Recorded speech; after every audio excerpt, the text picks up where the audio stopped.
ভাই, আল্লাহ 99 নামের কোনটা পাঠ করলে কি লাভ হয় এটা জানতে চাইছেন প্রশ্নকর্তা ভাই।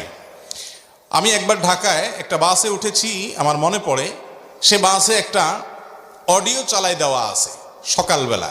সেখানে বলা আছে আল্লাহর অমুক নামটা এতবার পাঠ করলে জপলে অমুক উপকার হয়, অমুক নামটা এতবার জপলে অমুক সুসংবাদ পাবেন, অমুক নামটা এতবার জপলে আপনার বিপদ দূর হবে, এরকম অনেক কথা বলা আছে। এটা ঠিক যে আল্লাহ রাব্বুল আলামিনের গুণবাচক নামগুলো ধরে ধরে আল্লাহর কাছে দোয়া করলে আল্লাহ তাআলা আপনার দোয়া কবুল করবেন, সে আশা আপনি করতে পারেন।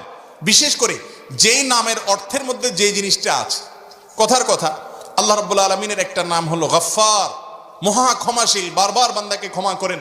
আপনি কোনো পাপ করে ফেলেছেন, আপনি বারবার ইয়া গফফার ইয়া গফফার, অর্থাৎ হে ক্ষমাশীল বারবার বললেন আর মনে মনে আল্লাহর কাছে আপনি ক্ষমা চাইলেন, আপনার আল্লাহ তাআলা থেকে ক্ষমা আশা আপনি করতে পারেন, এটা ভালো।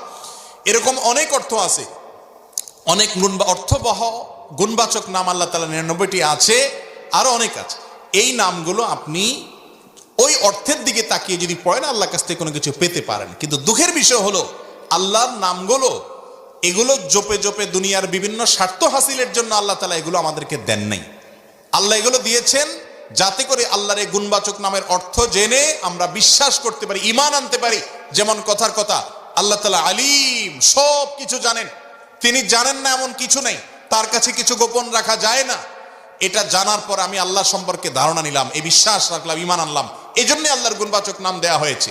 আল্লাহ রাব্বুল আলামিনের গুণবাচক নাম হলো কাদির, তিনি সব কিছু করতে অসক্ষম, তিনি পারেন না এমন কোনো কাজ নেই, এমন কোনো বিষয় নেই। এটা জানার পর আমার আল্লাহ মহা পরাক্রমশালী, এই মর্মে আমি ঈমান আনলাম। এই জন্য আল্লাহর গুণবাচক নামগুলো দেয়া হয়েছে। দুঃখজনক যে আজ সেগুলোর অর্থ জানার খবর নেই।